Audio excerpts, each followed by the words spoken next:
Hey everyone, welcome back to GSA Schedules Federal Buyers Training. This is part 4, step 2, how to analyze your federal buyer's spending report. This is really important because this is when you get to the juicy stuff. So let's get started. I'm Michelle Brown with Federal Certifications and Training Programs. This is FedBiz Now and FedBiz Exchange. So step 2 is analyzing your spending reports. With step 2, you're going to get 95% of the contracting opportunity questions answered.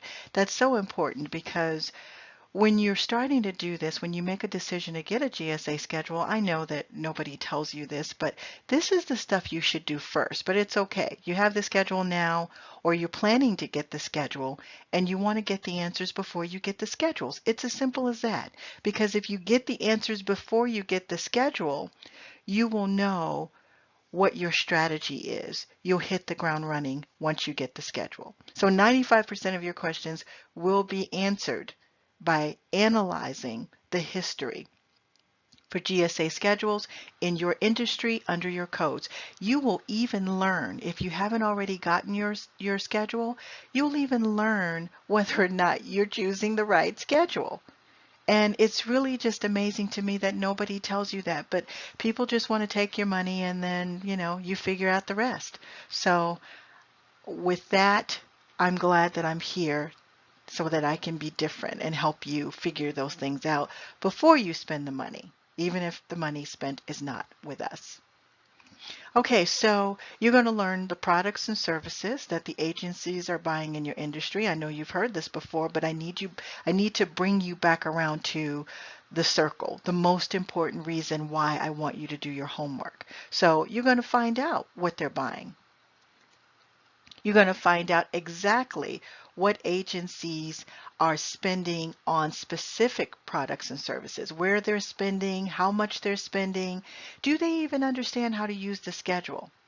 And if you haven't been to one of my workshops, you've probably not heard me say this before, but these GSA buyers, which would be contracting officers, they're the same buyers that buy everything else. They just happen to use GSA as the schedule.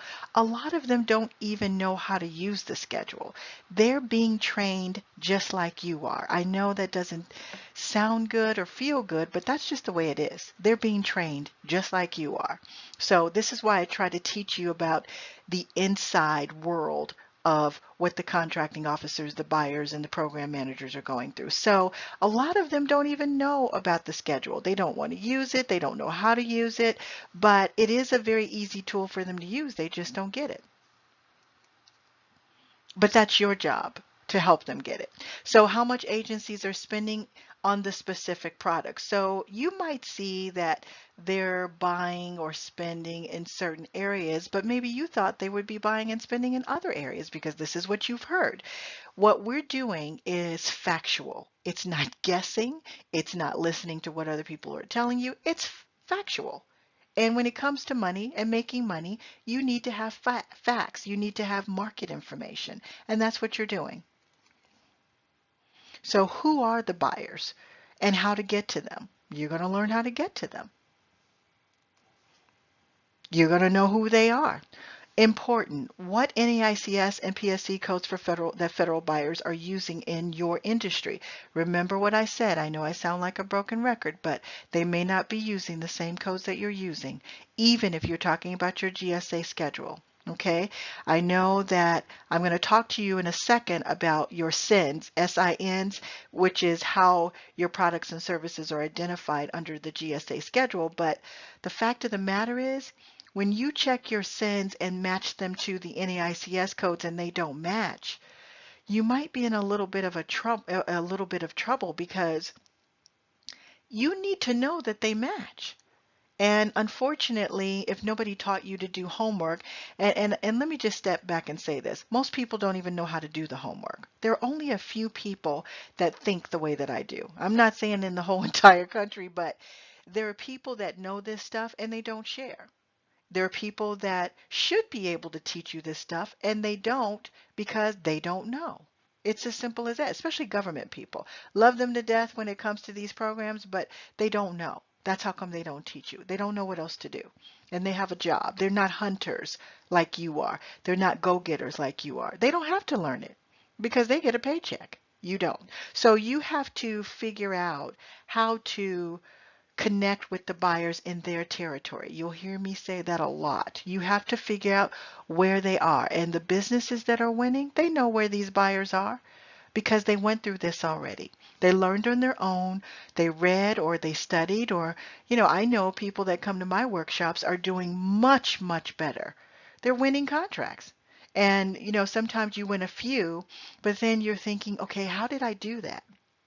You don't even know how you won those few. When you're winning, you need to go back and learn how you're winning. How did this happen? It's not going to just keep coming. You have to get that strategy in place, that method. You did something to win. What did you do?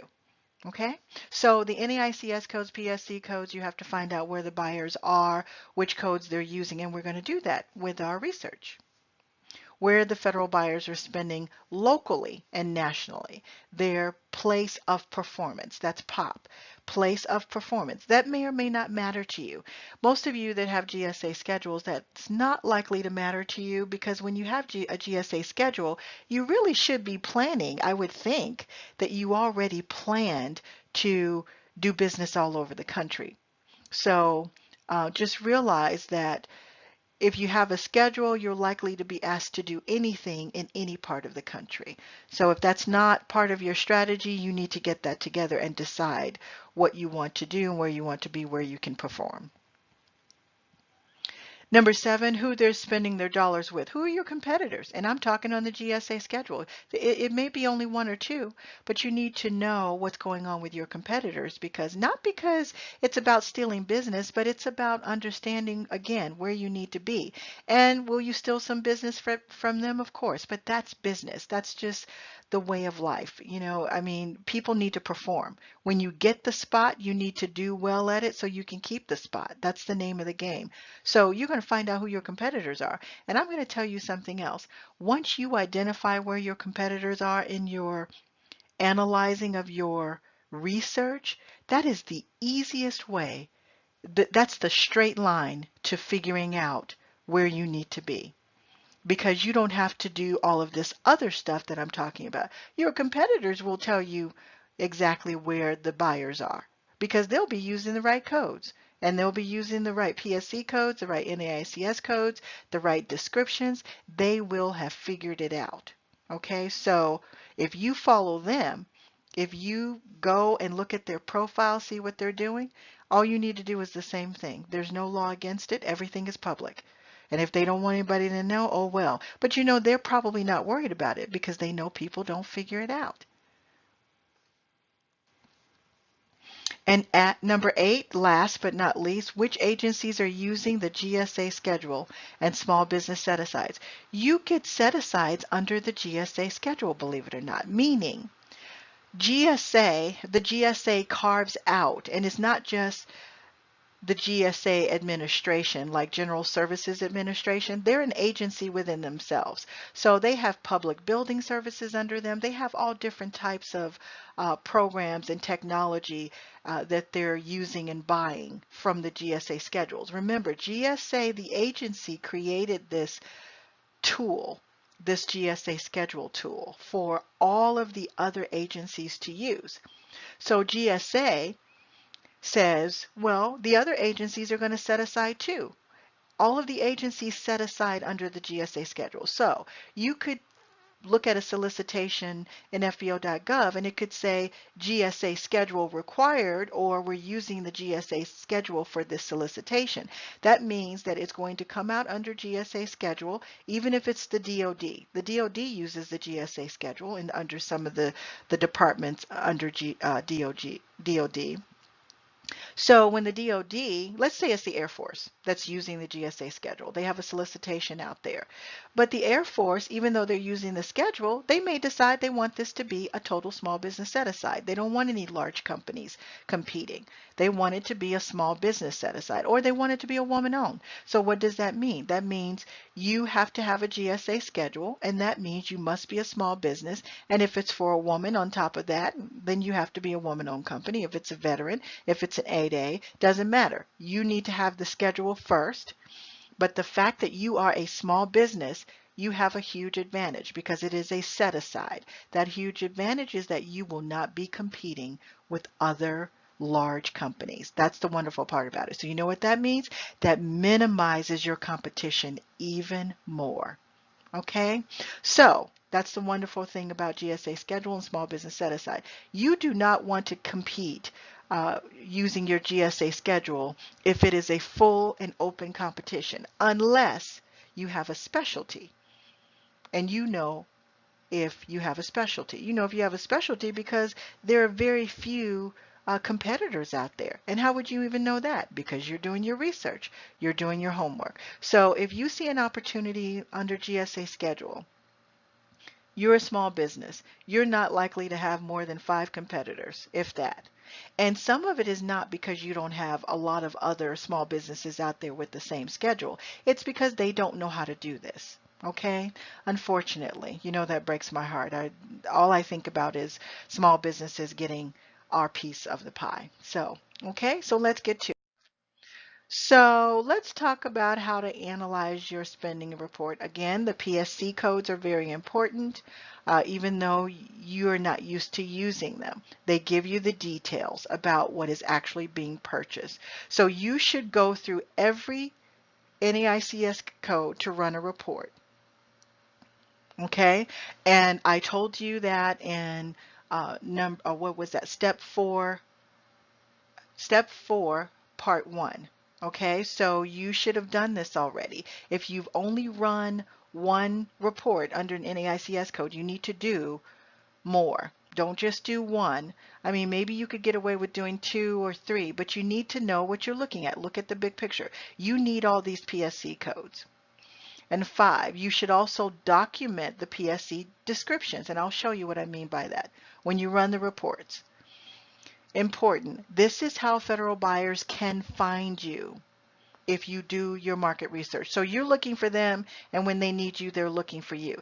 Will they look for you when they need you all the time? I've already talked to you about that. Not necessarily, but the fact of the matter is you want to be in that space. When they reach out to 5 businesses that have GSA schedules, you want to be in the space where the federal buyer is. And how do you do that? Through your homework and your market research. They also have to do market research. And I've showed you before, they find you in the dynamic small business space. So you do your SAM. SAM allows you to, if you're a small business, to update your small business profile. That is how the federal buyers find you.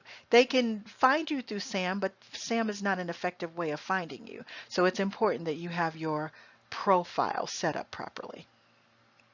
And then this is how you find the opportunities, the exact opportunities that you need. Haven't you ever received or gone through a lot of solicitation opportunities and you're thinking, none of this is what I do? And it becomes frustrating. You're also wasting time. You become uninterested. It just feels so hard. It feels hard because you haven't done your homework. Okay, so let's talk about the basics of analyzing our research report. So there are many columns in this report, but I taught you how to clean it up. In step 4, or part 4, I should say, step 1B. So if you did not watch that video, you need to go back and watch that video, how to clean up your report. Okay? Showed you in step 1, part 4, how to run the report. Then I showed you in 1B, step 1B, how to clean up the report. Now I'm going to show you how to analyze the report. So I told you to only highlight the columns, and I gave you a list of the columns to highlight. Only highlight the columns needed for you to learn and understand what you should be looking for and to do your important research. You can always go back. If you see any columns that look interesting to you, just close them for now, or to do your initial research. Do not get overwhelmed with all of this information, because it is very overwhelming when you're not used to it. I've been doing this for so long that it doesn't bother me to see all those columns. I can clean up a report in 2 seconds. Well, literally more like 2 minutes, but I can do it because I know exactly where to go. I also know what to hide if I want to come back and look at something. So you're looking for which agencies are buying in your industry, which agency buyers are using GSA already. That is very, very important. Okay, are buyers using your GSA schedule type? Now, you might have to read the description points to understand that. And I'll show you what I mean by that. There is a column, you can see it on here, but on the next slide, I'll show you in a much bigger um, light so that you can see what I'm talking about. But it's called description of contract. You can look at the NAICS codes and the description of contract and determine, does this look like the schedule that I'm using? You can also look at the NAICS codes that they're using, the NAICE codes that they're using, and match them up to your SINs, your SINs for GSA. And that will tell you what GSA schedule is being used. Because interesting enough, they don't identify the exact schedule on here. You'll have to figure it out. And then how much buyers are spending, and what they're buying and how they're using your schedule. Okay, so if you see, which there are plenty on this example, if you see GSA schedules under an opportunity. Now remember, this is factual, so these are things that are happening right now. These are contracts that were recent, like last year, or they're still in existence. The contract could be for, 2 years, 1 year, 3 years. It just really depends. But the fact of the matter is, you can tell sometimes by the ID number. You know, I will say this, not every agency puts GS in front of their GSA schedules. Health and Human Services does not. The VA uses FSS because they have their own kind of GSA schedule, but the fact of the matter is that it's there. You're going to have to do a little bit of homework. And again, it's not going to take you that long. You spend a day or half day doing this, spend a couple of days doing your homework, your research. The next thing you know, you'll have everything all together and you'll know where to go after the opportunities. Okay, so let's continue with analyzing our research report, except for we're looking at the full report. Okay, I'm going to go through each column with you and help you to understand what's going on and what you should be looking for. We highlighted the most important areas per my instructions in the last video, or the last two videos. So column A. Column A is the dollar amount obligated. If you see zeros or if you see it blank, that could mean that they haven't started the process yet, meaning they haven't touched the contract. Maybe the contract was signed on a certain date to be awarded, but that doesn't mean that the dollars were there, or it doesn't mean that the project didn't get put on hold, or it doesn't mean that the project has been completed to where they could be paid. So for instance, I won a contract for one of our clients. I think I told you guys about that in one of my other videos. And this is recent. Today is July 14th, 2018. And we won that contract like 3 months ago. It's not due, meaning we don't have to produce until the end of August. So that contract was signed, but it doesn't mean that we've performed yet. We're planning to deliver early, so probably will be done by the end of July. Okay, and so if you were to run a report, you'd see our dollars that were obligated on this report, meaning the dollars that were actually spent so far for that contract. Okay, major agency is often called the funding agency. You need to know that that is the big daddy agency. That would be the agency that is funding the contracting opportunity. And so sometimes it'll say funding agency, sometimes it'll say major agency. And what that means is, for instance, I'll use Department of Justice. The Department of Justice may be the funding source for the contract. But the next column, column G, contracting officer or contracting office agency. That is where the decision is made. That is a huge focus for you. You don't really care about the major agency. What you care about is the contracting office agency or contracting agency ID. These two columns, G and H, that's what you care about. That's where the decisions are made. So the Department of Justice may have the money, but the Bureau of Prisons or the FBI or the ATF might be the contracting office ID or the contracting agency. Okay, so they would be the baby agency. So the Department of Justice has all types of little agencies underneath their umbrella. So you have the daddy agency, which would be the Department of Justice. You have the baby agencies, which would be the FBI, the ATF, the Bureau of Prisons. So they get their money from Big Papa, so to speak. And that's how the contracts get paid for. All the money flows down to the parent agencies, Big Daddy parent agencies, down to the little agencies. But the decisions are made in column G and H. That's where you need to highlight. That's where you need to focus. That's who you need to chase, basically, and follow. Okay? And then the sign date, column L. And these are skipping columns because I either deleted, like I told you, or I hid the columns in between H and L. So column L is the sign date. That's the date of the contract. And I just gave you an example about that. When I won the contract or helped to win the contract for a client, it was signed 3 months ago, but we don't have to deliver until later. That's why sometimes you'll see 2016, 17, but you will also see the sign dates as 16, 17, 18 because I chose on my report specific years that I wanted to see. So I chose 16, 17, and 18 as an example for you. AD, the column AD, description of contracting or contracts or contract requirement is what it says. That is a very, very, very important column. That describes what the contract is for. And if you have a GSA schedule, which is what this is all about, you want to make sure that you're reading those descriptions, because what if you read those descriptions and they don't show anything of what you're doing?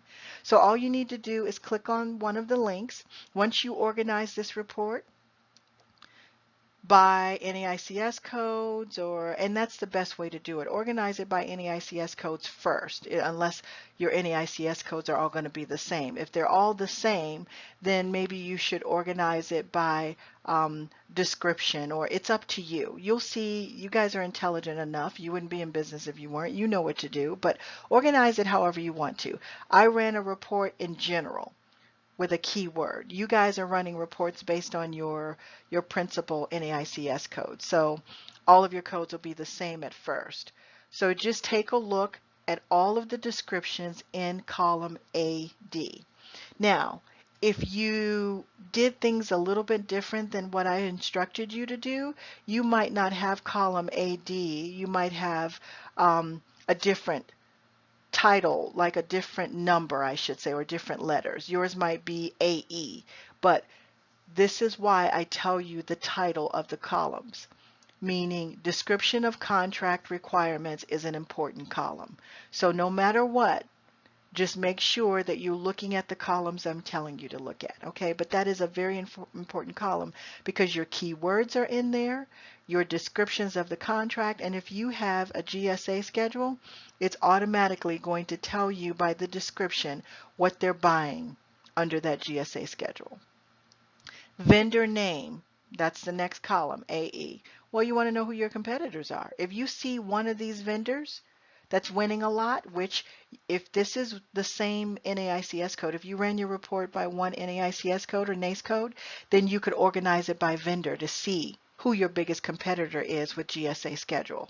Okay, so if you do that, you'll learn a lot more faster, because then you can go after the competitor. You can go and do some research on them. You can go in SAM and look and see what they're doing. You can go and look at their GSA schedule. You can do all of those things. Okay, but that's where the vendor name is. Next to the vendor name is the state. That's the state that the vendor is in. Okay. Next to the state that the vendor is in, you have AH, which is POP state, which is the place of performance. So the place of performance was Illinois. Remember, I mentioned that earlier. If place of performance is an issue for you, you need to think about your strategy. You need to note that as something important. Do you need to have a presence in Illinois because you see a lot of activity in Illinois? Does it matter that you're not in Illinois and you can still get a lot of work in Illinois? You need to think about those things. Next would be product service code, PSC. I talked that whole thing to death. Product service code is hugely important. If you don't have product service codes in your SAM account, you need to go back and put those in. Until you get those in, you need to understand this is how buyers are classifying what you do. That's just another asset to help you understand what the contract is for. So product service codes are very important. And this is how you learn which product service code should be in your SAM and on your profile.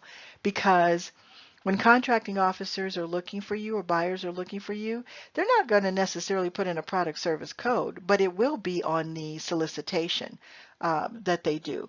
When they're looking for you, what they'll put in is the NAICS code, and they'll put in some keywords, okay?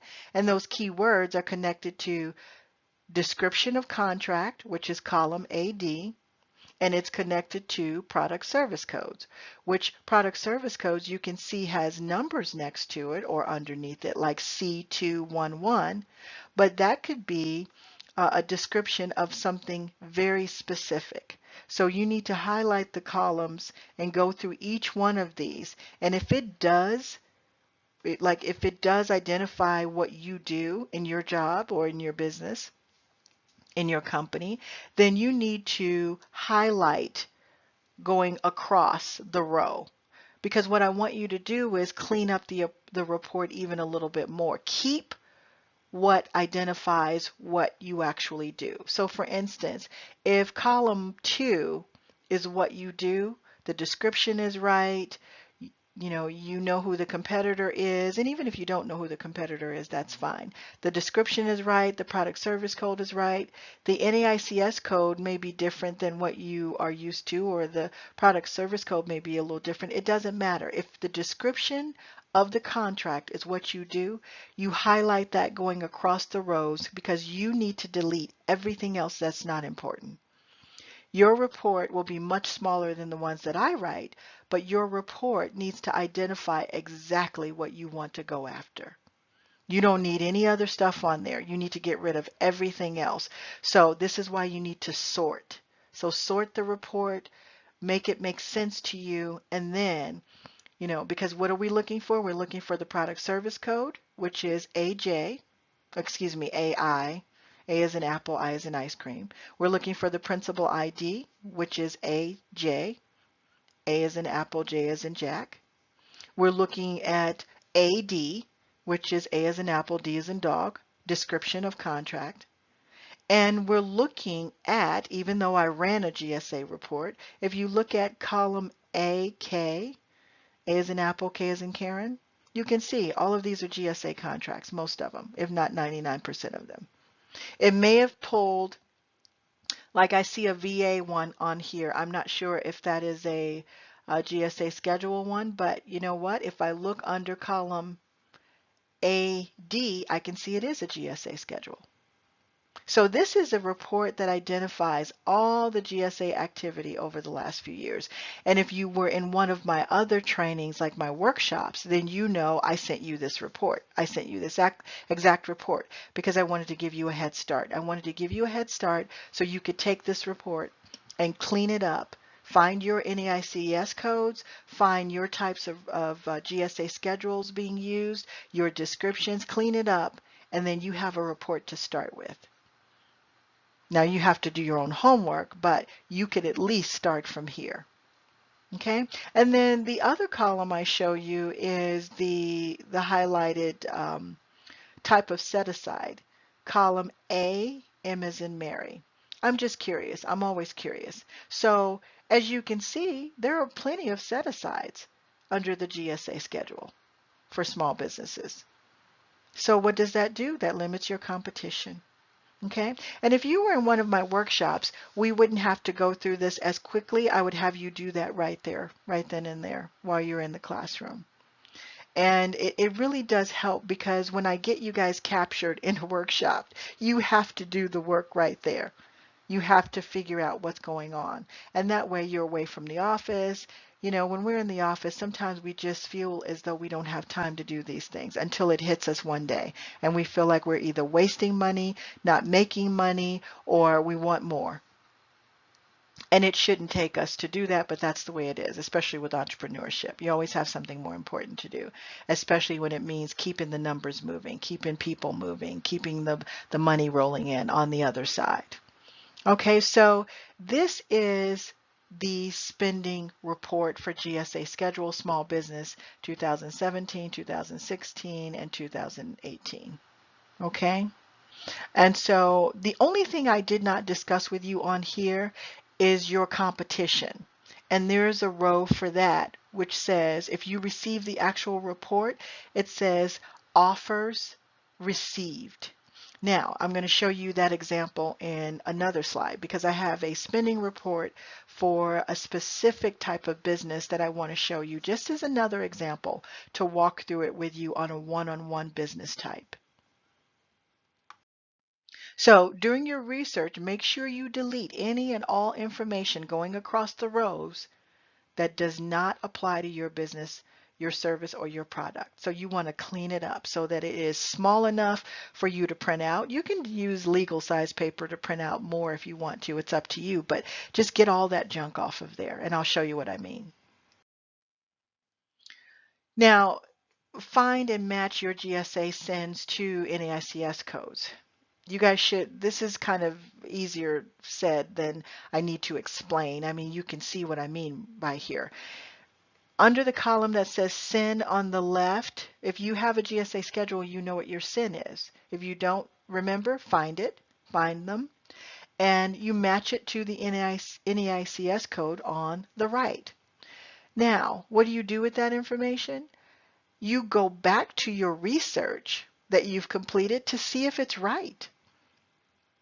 So if your SIN is 100 space 01, introduction of new services, and the NAICS code is 237110, you should go back to your research to see if that even matches up.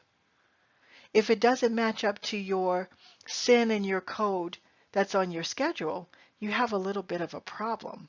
It means that the buyers are not putting the solicitations out under the codes the way that you and the schedule or you and the GSA expect them to.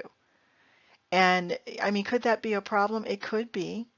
But do you need to do that with every one of your SINs and every one of your NAICS codes? Yes, you do, because you need to know what's going on. Maybe the buyer is putting the solicitations out under the wrong NAICS code. And when I say wrong, I mean wrong for you. You can't get them to change it unless they're in the beginning stages of, writing a contract for you. Then you can help them, you can guide them. But if it's already written, there's nothing you can do about that. If the solicitation is already on FBO.gov, there's nothing you can do about that. It's already out there. They're not going to change the NAICS code for you, so you have to change for them. But what if it doesn't match the right SIN? I know it's a problem. It really is a problem because while everybody else manages you and the codes that you use and the system that you use, because the system tells you what codes match up with what services or products. But the contracting officers may see it differently, and I've talked to you about this before. Don't panic because you could always call GSA and ask them, can you change some things? But in the meantime, what you need to do is focus on the codes that the buyers are using under your GSA schedule. And maybe you could get them to use it anyway. The only thing I'm telling you is that you need to know how to find the opportunities for the GSA schedule. That's what you need to be concerned about. And then participate in the competition. So if there's something out there after you do your research that could be where the schedule could be utilized, that's your most important goal, is to follow the buyers, follow their activity. Because remember what I said, the only time that they will really talk to you other than going to a pre-bid meeting or an industry meeting is when you are helping them to make a decision about what they're trying to buy. That's all they think about. And I don't blame them. That's their job. Even though I used to get so angry that they would not allow people to interact with them more. I know it's part of their jobs, but what are you going to do?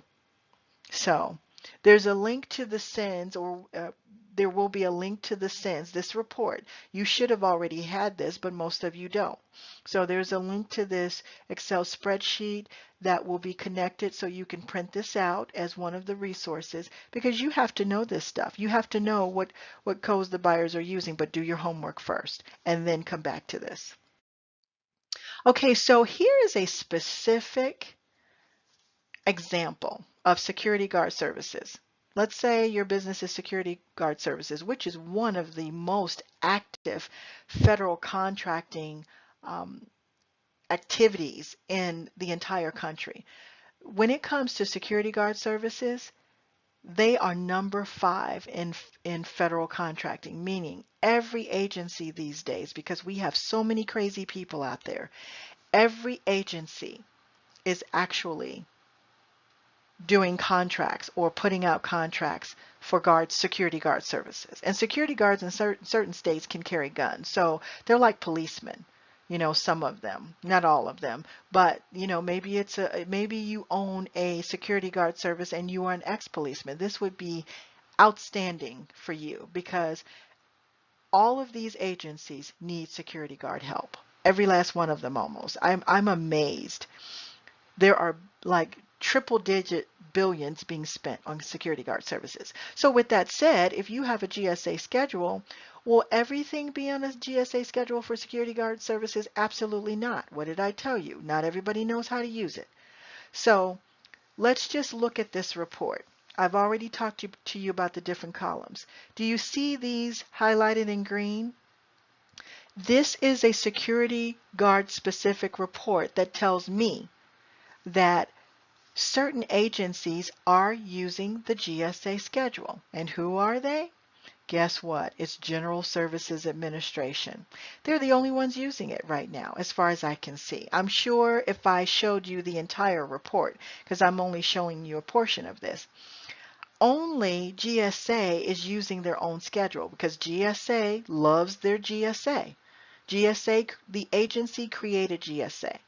So they're using it to buy their security guard services. So if you own a security guard company and you want to know which of the agencies is using your GSA schedule, it would be GSA, GSA Administration, the agency. Okay? Homeland Security doesn't look like they've been using GSA, at least not on this report. And I did a few of them.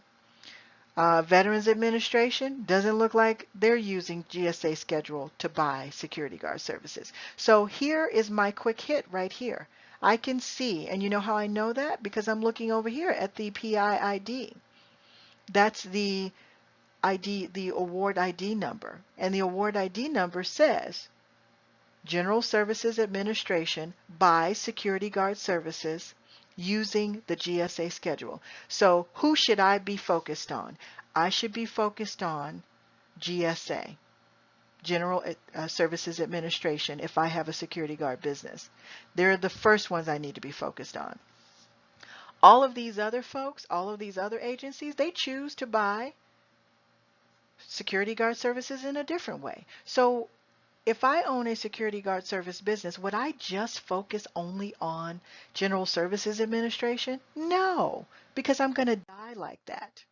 Okay, so just think about things that way. And if you think about things that way, your life will change because you will know I need to focus on all of the opportunities because everybody's not is not educated on my GSA schedule. Okay, so the last thing you need to do is you need to make sure, and I took this out of a page of one of our workshops because I actually have people do the physical work in my classrooms. So you need to update everything. All of that research you just did, everything you now need to go and update that so that you're ready. When you win an opportunity, you have the same codes in the system. When you want to make sure, or they want to make sure, meaning the federal buyers want to make sure that you're in SAM, they will also see that you have the same exact NAICS codes, the PSC codes, that you do a lot of work with them. Now, your question might be, well, what if I don't update SAM with all of the codes that the buyer is giving me? I can tell you that's not likely to stop you from getting a contract. But you need to do it because all of your SAM information will transfer over to your small business dynamic profile. When the contracting officers are looking for you to see if you have a schedule or looking for you, period, they're going to find you in the small business dynamic search. And the only way your profile is updated is through SAM. And then you go into the small business dynamic search and put in your keywords. And what keywords are you going to put in? You're going to put in the PSC code keywords. You're going to put in all of those things that your federal buyers are using. All the things you know about. And how do you know? Because you got it off of the report, the research report. Okay?